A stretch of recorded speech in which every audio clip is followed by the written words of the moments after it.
Thank you, Chris, and thank you, co-moderator Brett. My name is Paul Saint-Pierre. I'm the managing principal of PSP Advisors, and I'm also affiliated with a group called Florida Communities Investment Group that I hope to talk about more in the future.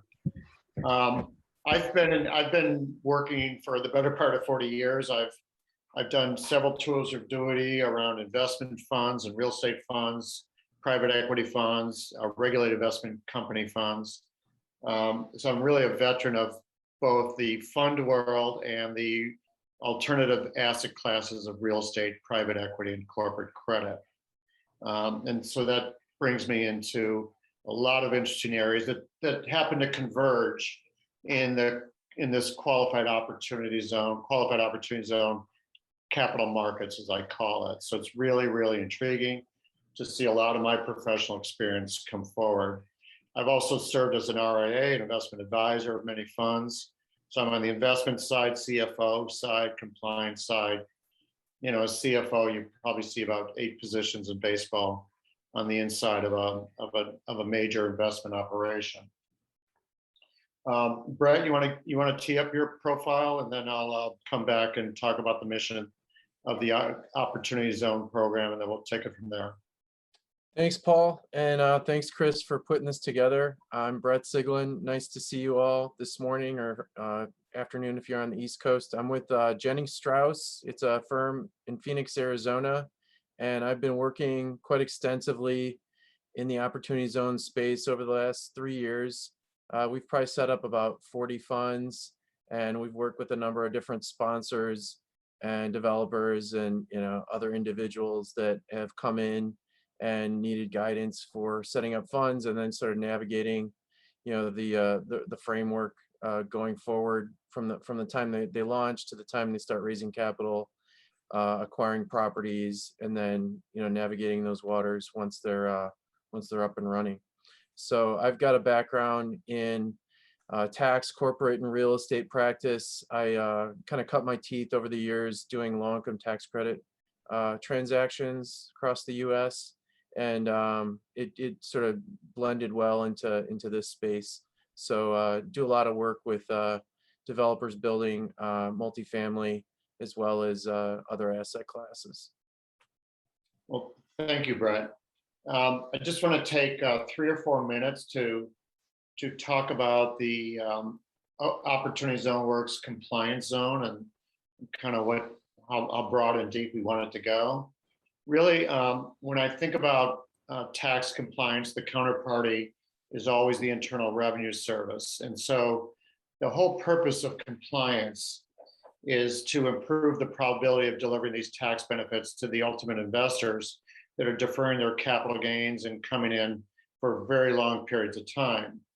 Secondly, we want to make sure that we strengthen the links between the investors and the qualified opportunity funds and the downstream qualified opportunity zone businesses. So there's a line of sight between these 3 different groups that all shoulder a different burden of compliance. So delivering those benefits is only as good as the weakest link.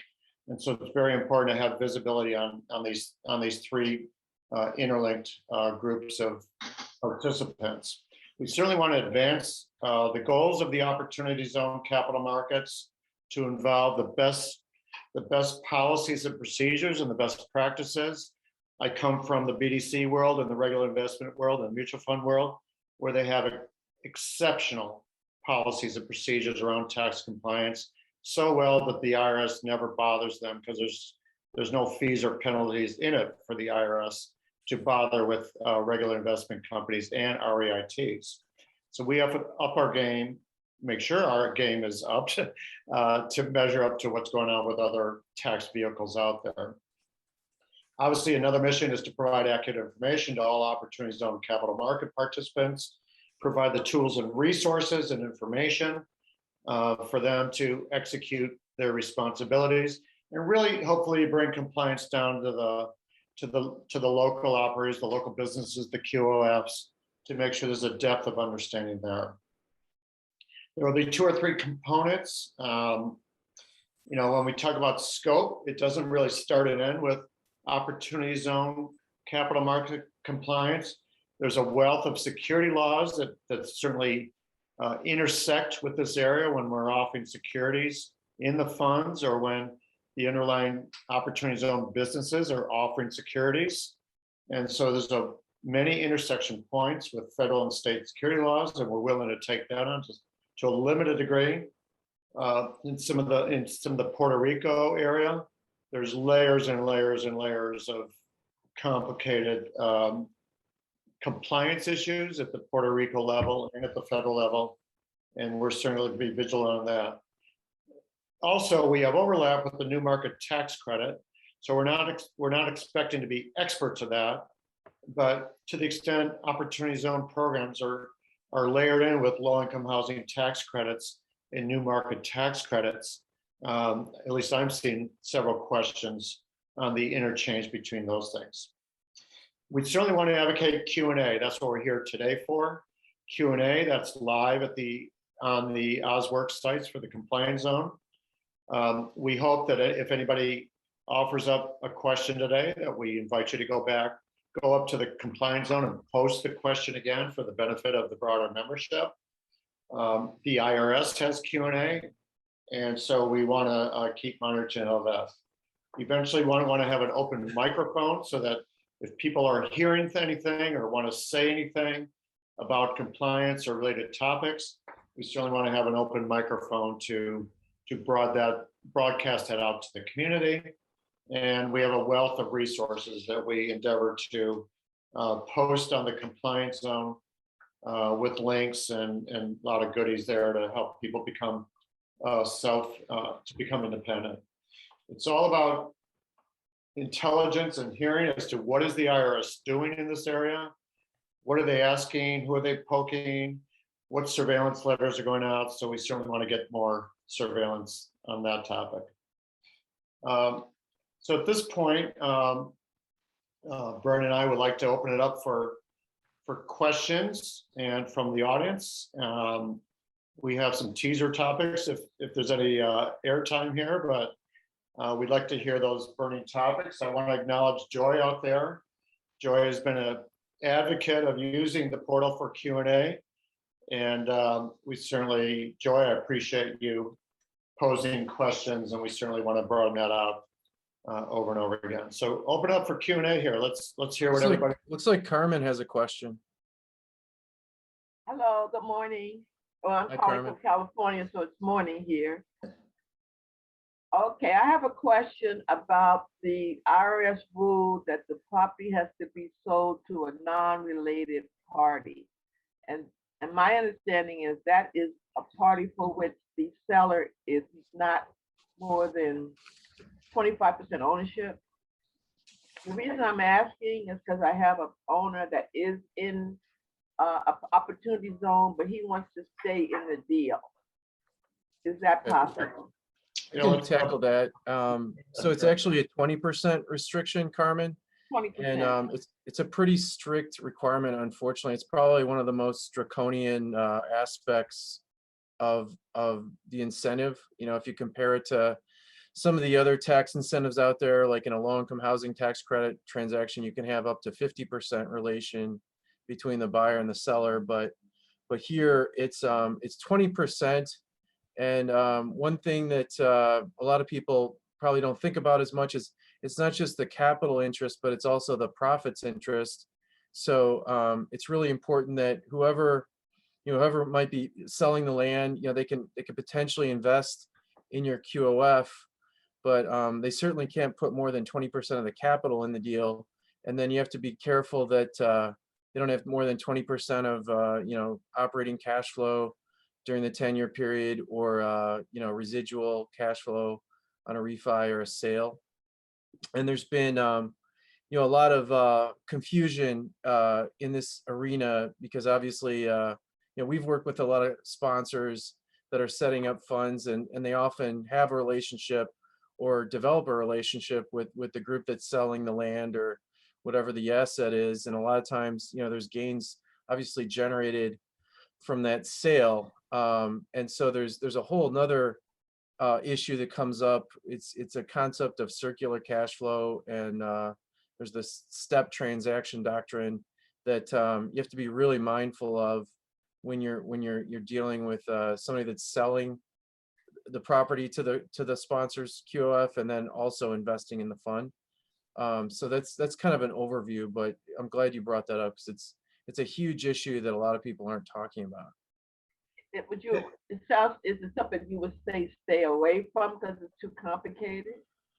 I think it depends. I wouldn't say stay away from it other than, if you're going to meddle in that space, you need to be really careful and talk to, attorneys and accountants that really understand it's a complex tax issue that hasn't been fully vetted really in this arena. There was a couple examples given in the final regs, which frankly weren't favorable. It's probably one of the few areas, in my opinion, where the IRS really held the line, and they were quite favorable in almost every other aspect, but in this particular space, that 20% restriction is quite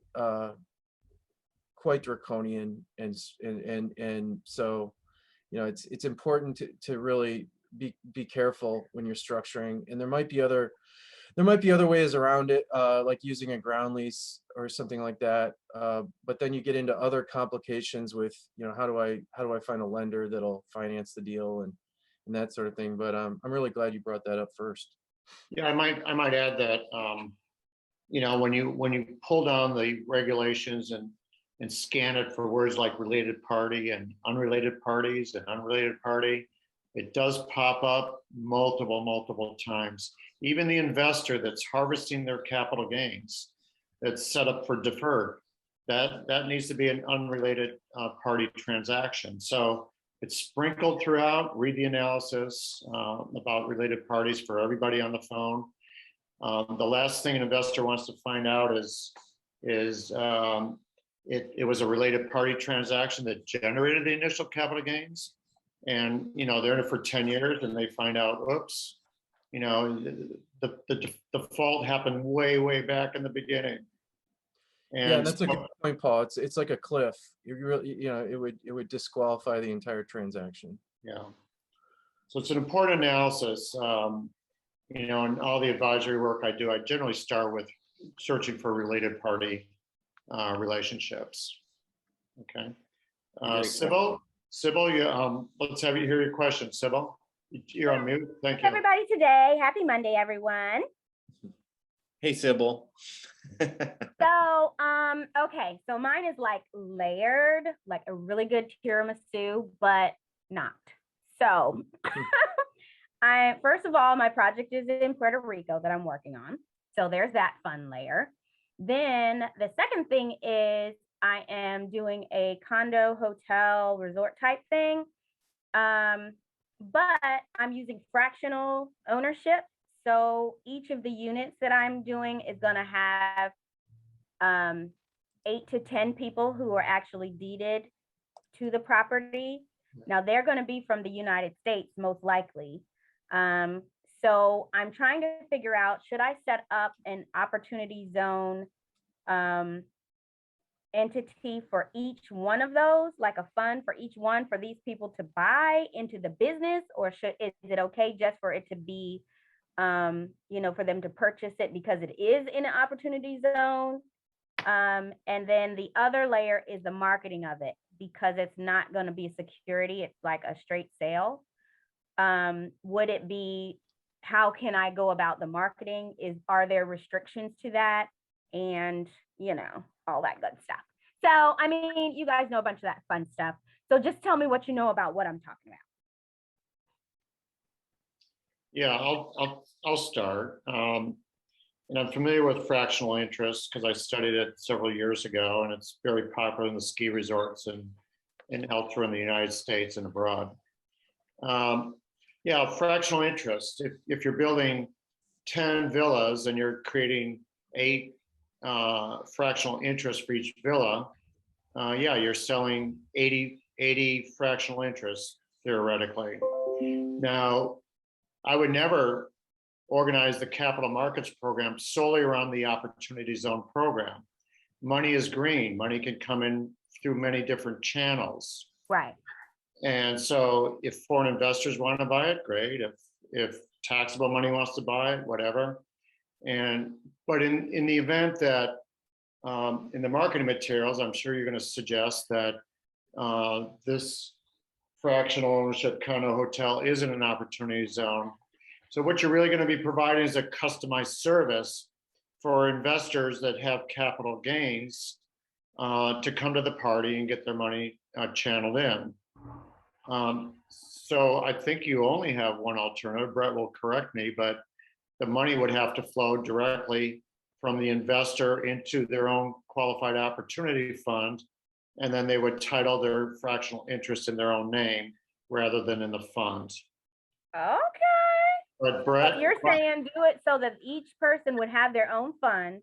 They put the money in there and then they buy that fractional interest with their own fund. that's how I would do it, but Brett may have a more simpler or complicated way to do it. Brett, you want to take a shot at that? Yeah, sure. Thank you. Yeah, I would say that works. You could have as many separate QFs, you could have 50 of them and all investing like in a single venture. That would be quite complicated. But I've certainly seen a number of sponsors out there that attract more sophisticated investors that might have their own QF. Or especially, they might set up a fund, bring in a couple high net worth folks and then the second time around, those people have their own qualified opportunity fund. So it's certainly feasible to do it that way. And I would just say what's really important, it's clear in the statute, is that you can't have one qualified opportunity fund investing in another qualified opportunity fund. So you really have to have what's considered like a side-by-side structure and not a top down. So that's one thing to kind of be mindful of. Okay. Yeah. So if my business is a qualified opportunity business and we're offering something for sale, which is the real estate, they cannot invest their qualified opportunity zone in that real estate, or it can't be the fund to fund. So when you say you're selling the real estate, so you've got a qualified opportunity zone business that's going to be like selling interests in real estate? Is that? Yeah. So I have a resort property that I'm looking at. There's 59 units. So I want to be able to sell fractional deeds to each unit. So I'm trying to see how would be the best way to do that so that they can get the benefit if they choose to, because I was going to clump the ones who wanted to do the opportunity zone together and do like, if there's 10 of them here, y'all do this one, you know what I'm saying? Or however it works, I don't know. Well, I see some other serious issues with, how do you have to satisfy, the tangible asset test throughout the 10 years. So that's going to apply at your sort of ground level with that QOZB. And if you're selling fractional interests to these investors to hold, and they're going to hold title. Yeah, so it would be a condo, a condominium situation. So we would still be the actual landowners, but they would have the interest of the condo. Huh. Okay. At least that's what I think. I've worked with clients that have talked about doing that, but I don't know that the condo structure is really the right vehicle. You could potentially have like up to 30% or even maybe closer to 40% of assets being like intangible that are indirectly held by the fund through the QOZB. And that's one way around it. But what you're talking about is suggesting that almost all the interests would be sold, and they're not really going to be held by your QOZB during the 10-year holding period. So there might be other ways to think about doing that. I don't know if maybe a co-op works, but yeah, maybe we should talk about that offline. It sounds like an interesting approach, and I think it'd be helpful for other folks out there that want to develop condos and sell the units, but really the incentive works better for long-term rental. And that's primarily what I've seen. I'm not saying you can't do sales, but if you're developing sites to be, sort of sold, then you're more of a dealer, and you're not really holding the investment, so to speak. Okay, even if there's additional property that is in the deal besides what we would be selling. Well, it depends again. So there's this, this 70% test that'll apply, assuming you have, a two-tiered structure with a QOF and a QASB beneath. And then, you're going to have to satisfy that 70% tangible asset test throughout the 10-year period. So it's not to say you can't, churn property, but you're going to have to be really careful Yeah, that you're always, there's a working capital safe harbor that buys you, 2.5 to 5 years, up front. But once that period burns off, it's going to be extremely important that you maintain, the tangible assets at 70% or more. And if you're constantly selling those interests, I don't know. I mean, maybe there's a way to do it mathematically, but I would tread carefully there. Well, I think you touched on a key point there, Brett, is, all investors are coming to the table with different tax profiles and different motivations. Some may be using these interval interests as just personal use vacation property, and some may be approaching it with investment with a goal towards investment property. And that invokes a whole bunch of other rules under the tax code as to whether it's investment property or personal property or secondary home property. And, you may not want to get into all their complexity for all those investors. And so, you just might be offering some sidecar advice on how to organize a qualified opportunity fund around their money and just sort of get out of the way.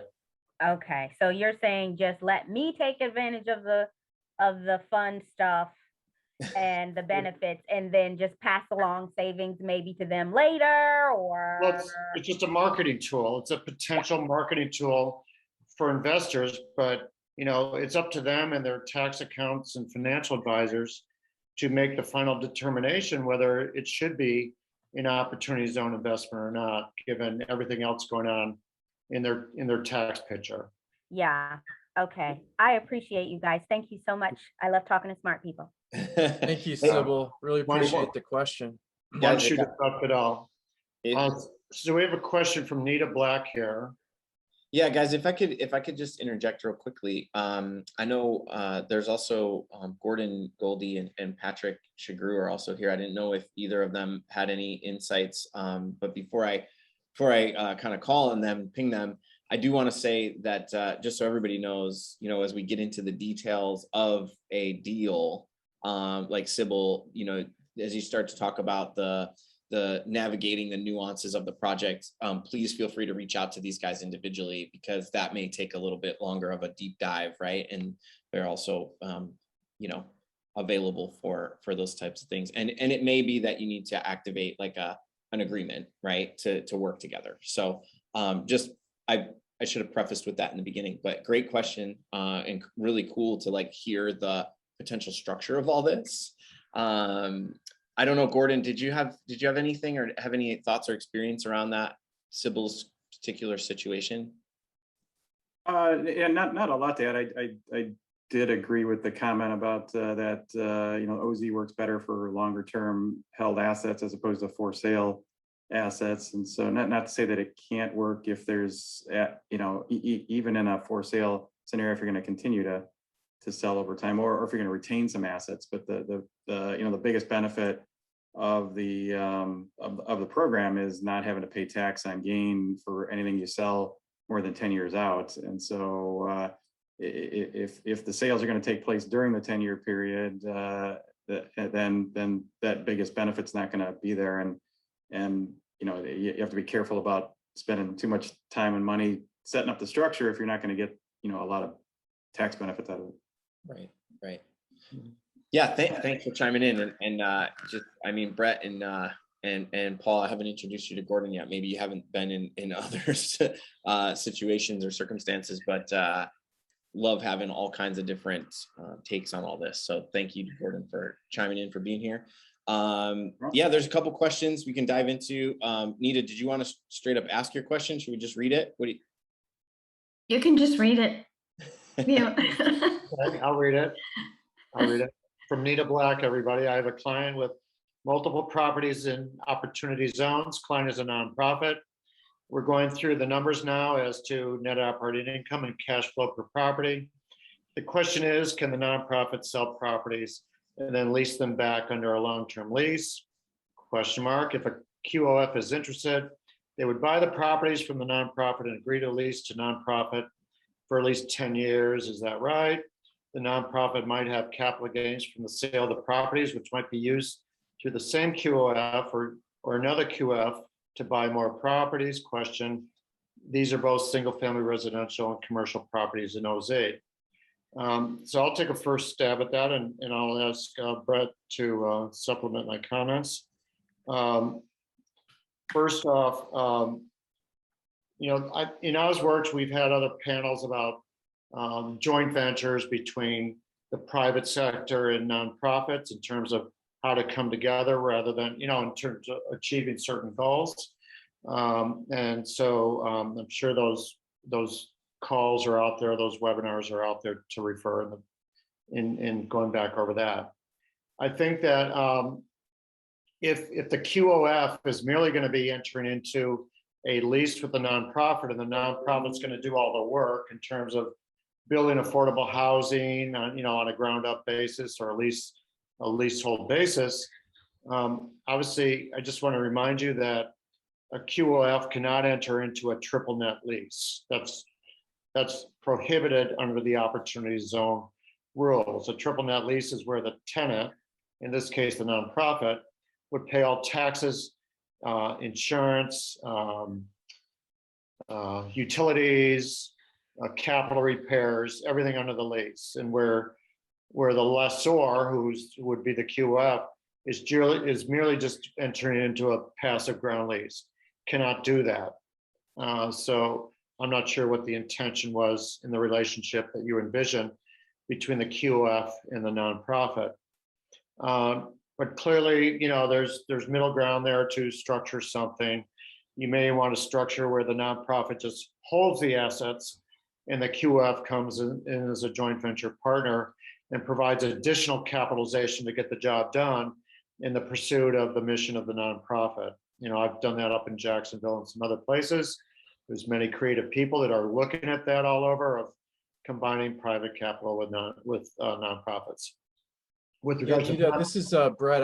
I'm going to dive in here too. I would say that actually I wouldn't be as concerned about the lease. Certainly you need to have a triple net. You can have a triple net lease, but there's certainly ways around that to make it as close as you can. I mean, there's different opinions as to how much you need to differentiate.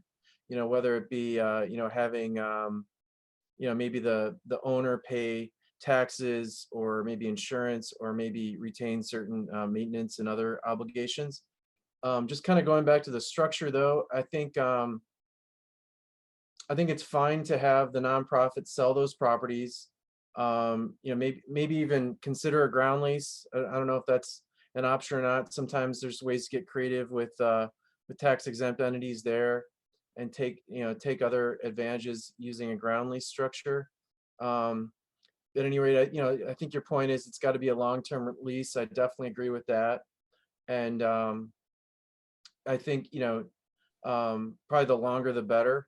Now, the second part of your question is a little more complicated, that, if the nonprofit has capital gains from the sale, I think, it kind of touches on this issue we talked about earlier with circular cash flow and, this step transaction concept that's sort of plagued, 1031 investors and others, in the real estate markets for decades.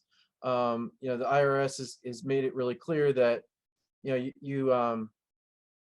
got a 20%, restriction there on related parties.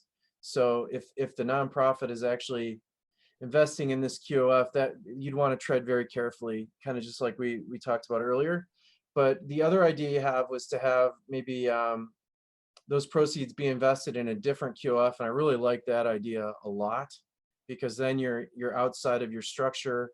There's no relation between buyer and seller, hopefully between the other QOF, assuming assuming that other QF is investing in other properties that, has a, an arm's length seller. But I think, I think we could probably help you come up with a structure here that would work well for all parties. Nita, were you able to attend the presentation with Graham Allison that we did, where they actually included a nonprofit into their building, their development? Yes, I think so. Yes, Yeah. and I can refer back to that.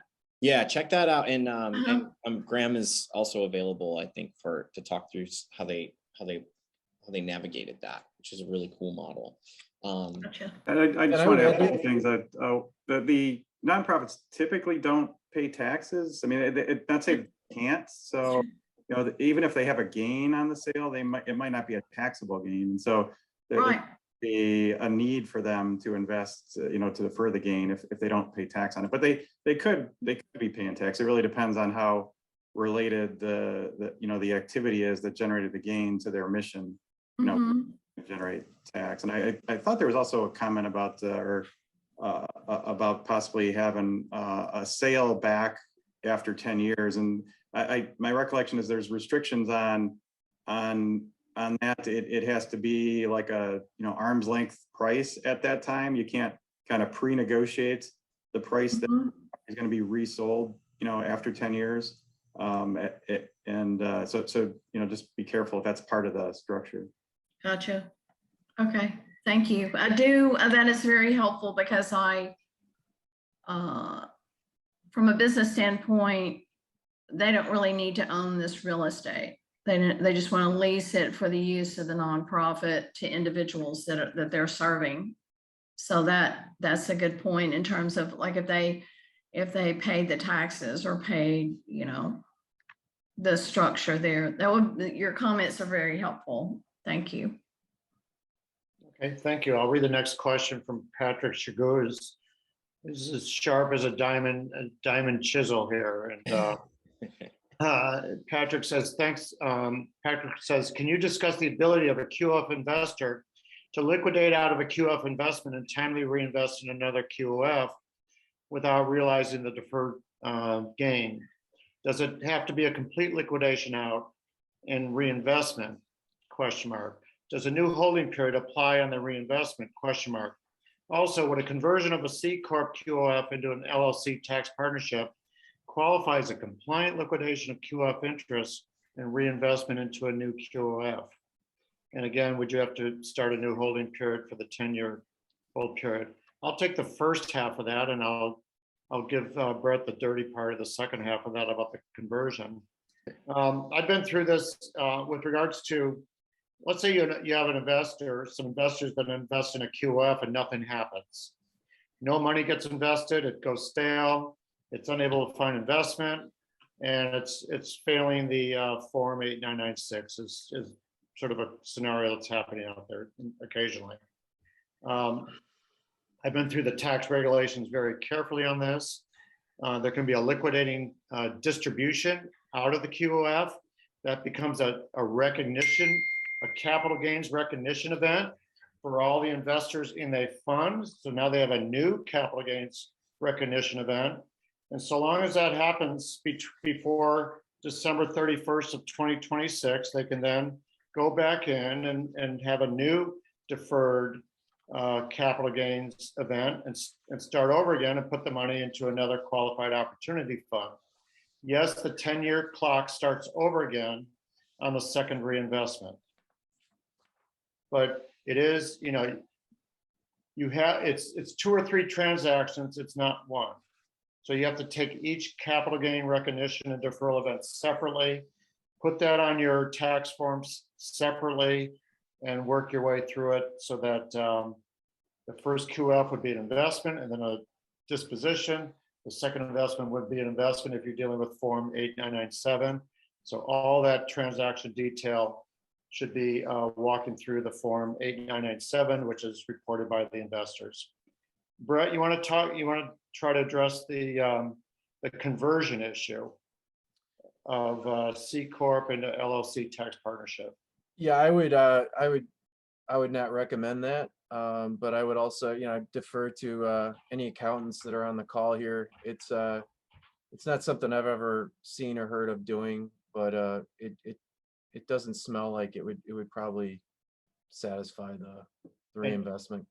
And in the tax regulations, it is prohibited for a QOF to convert from a C corp into a partnership or vice versa. It's not prohibited, but those are recognition events. And so I've been through that pretty carefully. I've looked at that quite a bit, and but please follow up with your questions, Patrick. Yeah, I was just going to say, this stemmed from a relatively, a very arcane discussion with some other folks that are involved in structuring. And it was kind of like, okay, we could get, Paul, I agree completely with your analysis of the first part of the question.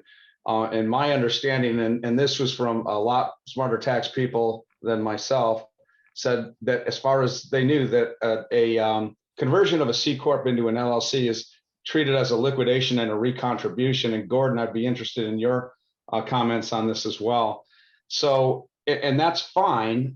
So that in as far as it goes in terms of the way it's treated, it would be like the first part of the question, unless it's somehow prohibited, in the regs, or there's some other sort of fly in the ointment here that I'm not aware of, or that nobody else in this conversation was aware of.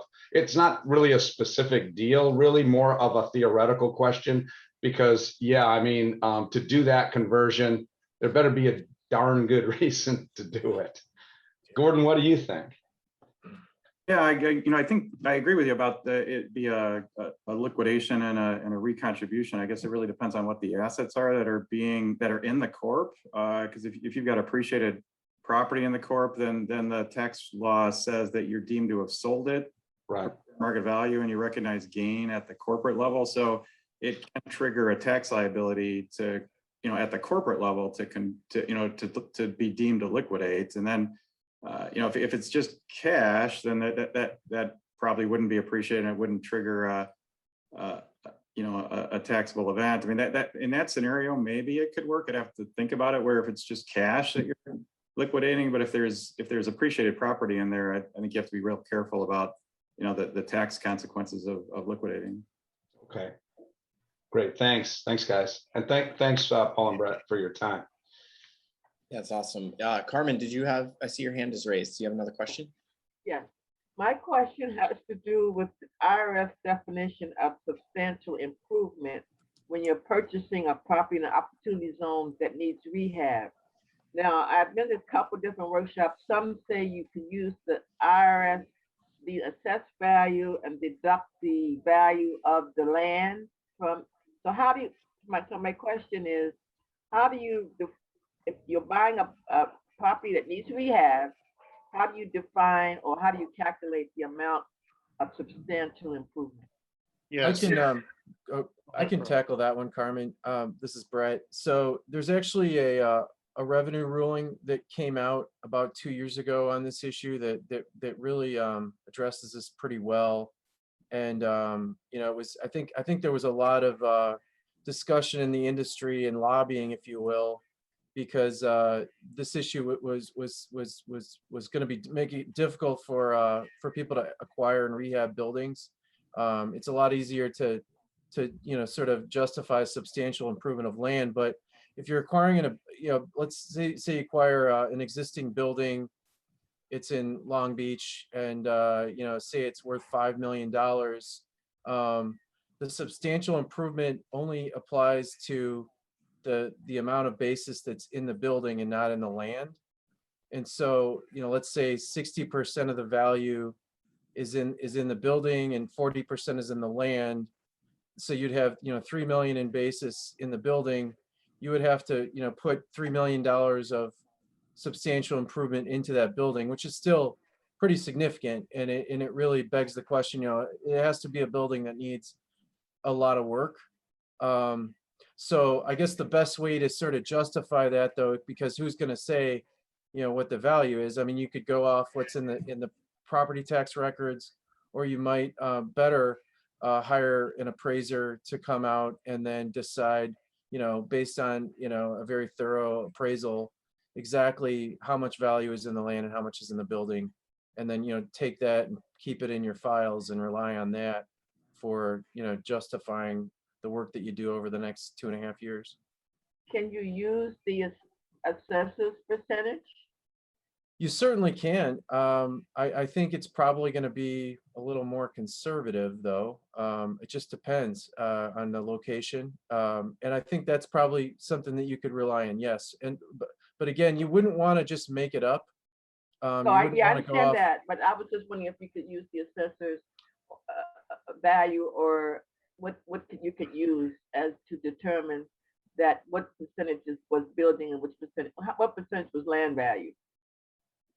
Yeah, I mean, I would rely on an appraiser that is competent in that market, that you pay $1,000 to get a really good appraisal, just because this is probably the most significant issue that you'll have in an OZ deal involving the acquisition or rehab of an existing structure. What I generally tell people is it really depends on how close you think you are to passing the test. Like the closer you are to passing the test, the more confident you want to be in what that value is. If you're not even close, like if you're going to blow away the test, then use whatever is reasonable, and there's really not a lot of downside. You probably don't need an appraisal in that scenario, but the closer you are to passing the test, the more confident you want to be that you know what the information, the numbers are, and and you've got contemporaneous documentation to support it if you get audited.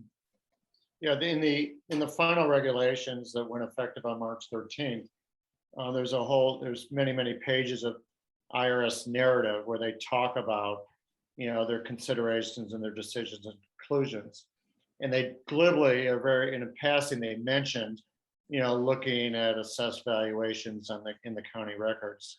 I can tell you that none of that is created equally. It's all over the map. California caps out assessed valuations due to Proposition 13.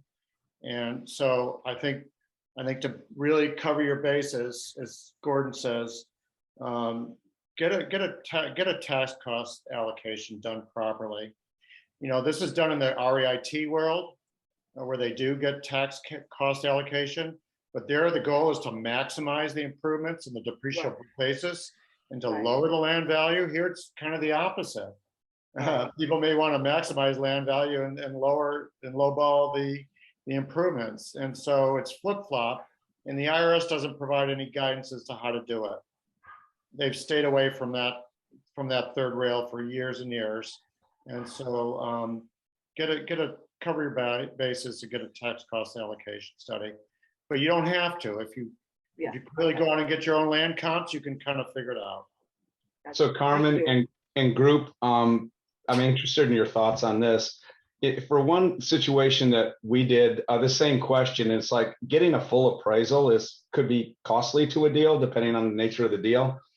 And so what we did, it was an area where there were in the same zoning area, in the same neighborhood for rehabilitation of residential homes, there were some vacant lots. And so what we did is we got a thumbnail appraisal, if you will, short form appraisal from an appraiser on what vacant acreage would be for the same acreage in the same neighborhood, and then just applied that as backup and subtracted it from the total purchase price and said the rest was the improved property.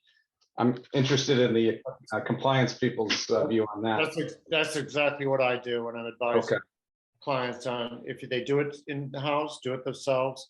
I do it the same way. Let's get a grip on vacant land costs, and everything else goes to improvements. That oftentimes is much easier, Carmen. The vacant land. Anybody been audited yet? That's a great question. You don't want to be the first. I'll tell you that. Are there other questions that we have here as a group, or even I'm thinking bigger themes that Brett, you and Paul have potentially seen? Again, we're going to be doing this session once a month. I mean, I'm sitting here learning so much, so I appreciate you guys making this time, and I appreciate everybody participating and engaging.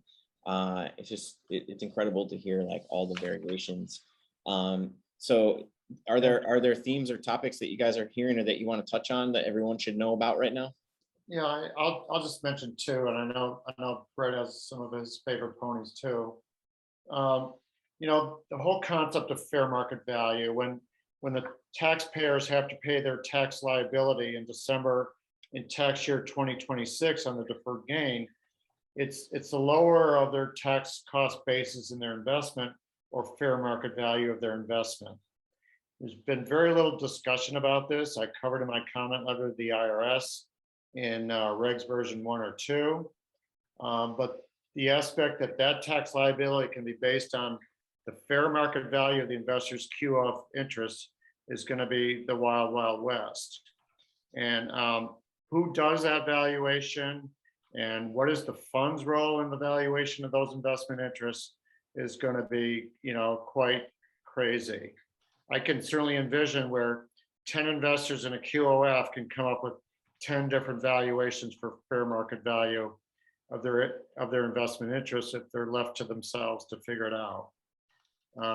So very little discussion. That's only 5 or 6 years away, but stand by as that train comes roaring our way, as investors are wrestling with whether the fair market value of their investment interest is above or below their cost basis. Finally, startup company.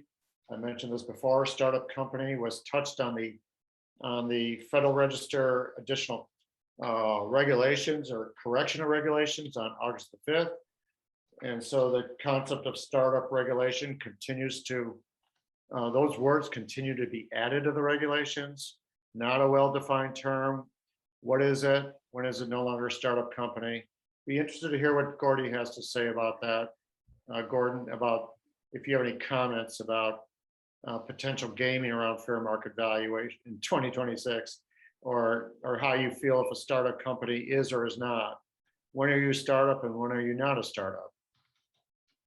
Yeah, no, the startup is a good question. I mean, that's all just a new topic, and my understanding is there's not a lot of places, if any, that those words are used in the tax law. So it's somewhat of new ground really as to what that means. I mean, I think it's easier, you know, to understand if you truly have like something starting from scratch that has no revenue, you know, whether it be a real estate project or a business. But you know, if you've got an existing business that is expanding and or adding a new, you know, division or something like that, does that satisfy the startup requirement? I mean, that's where it gets iffier. You know, the valuation question, you know, that I guess the one thing I'll add to that is that the you know, the theory of what they're trying to do there, it is, you know, really helpful in that, you know, if you've lost money on your investment or it's a decline in value, you don't have to end up paying the tax. But I'd say you have to be real careful about just, you know, applying that at a theoretical level, because the regulations are very detailed about how you actually have to calculate that, you know, the gain in 2026 they have to pay tax on, and it's not intuitive. The formulas that they create in the, you know, in the regulations are not the equivalent of what you might think, and you might end up with some, you know, higher tax than you would expect based on, you know, pure valuation. So you have to be very careful, particularly in real estate where you've had depreciation and the property's leverage. There are some, you know, unintuitive aspects to those rules, and so you have to be, obviously valuation is one of the components, but you have to really pay attention to the mechanics of the calculation also. Brett, do you have some looming pending topics out there that are going to be brainstormers of complexity for participants in the Oz capital markets? I would say so, yeah. I'll start by answering, you know, Patrick asked if we have a checklist. I don't think we do, but I can sort of give a quick roadmap of compliance checklist issues to think about. I mean, obviously we've touched on a few, like you want to make sure that, you know, if you're sponsoring a QOF, that you satisfy all the mathematical tests, There's a 90% asset test at the fund level. We talked about the 70% tangible property test at the QOZB level, and then there's 4 other tests at the QOZB level. So you'd want to track all those: income, assets, non-qualified financial property, and those sorts of things. And then also, ongoing, probably good to kind of check that at least quarterly, especially once you're out of the safe harbor.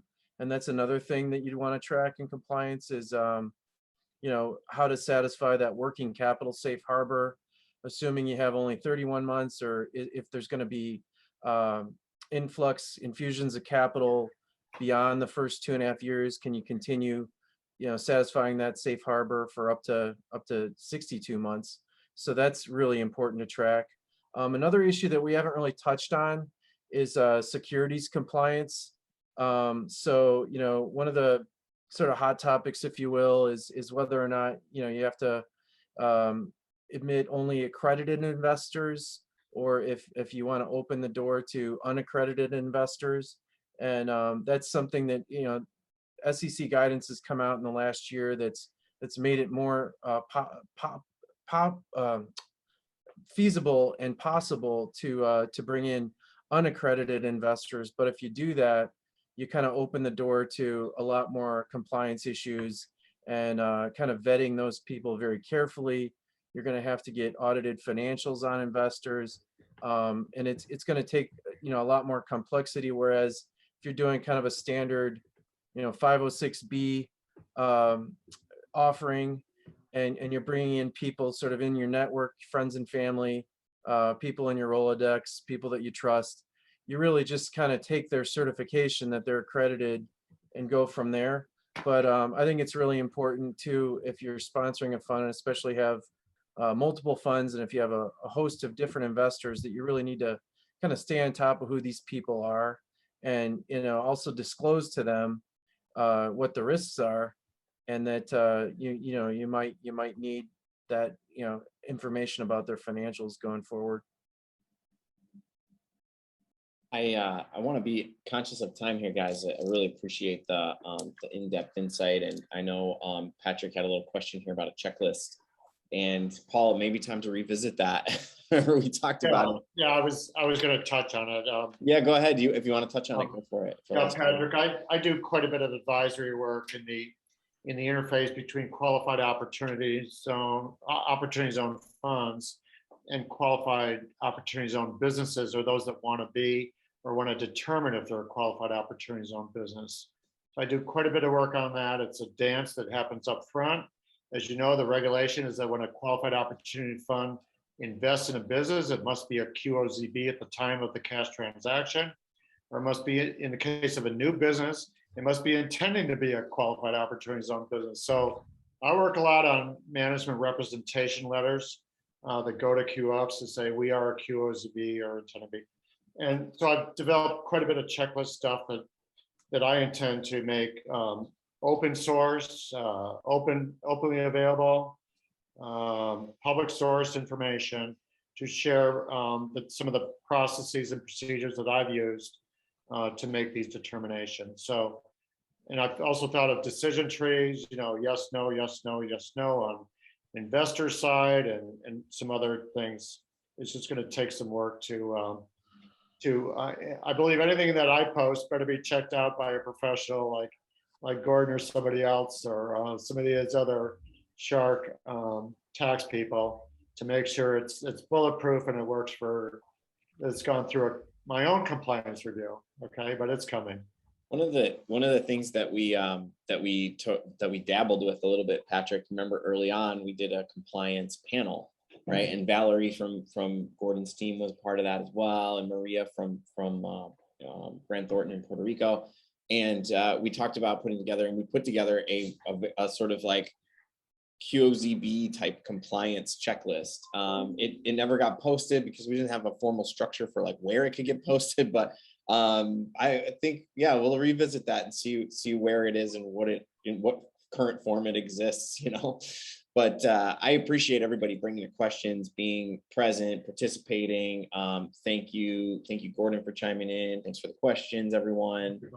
Paul and Brett, obviously, for carving out time to moderate and be present here in the group, in this Zoom, and also in the compliance zone as well. So yeah, I mean, we're gonna keep doing this again once a month, and please, if you want, take these questions that you asked and even post them in the compliance zone again, so we have that sort of running repository.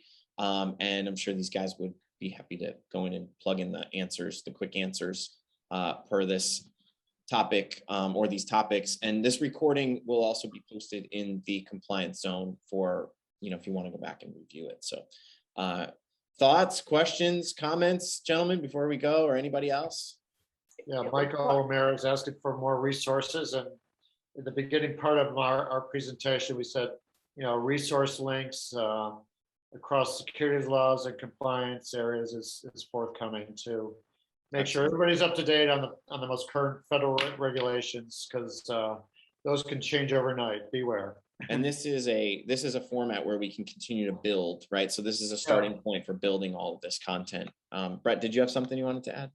Just thanks, everybody. Really enjoyed this, and I look forward to the months ahead. Awesome. And Carmen, did you have a last thought? I would just come. It was quite helpful. Thank you.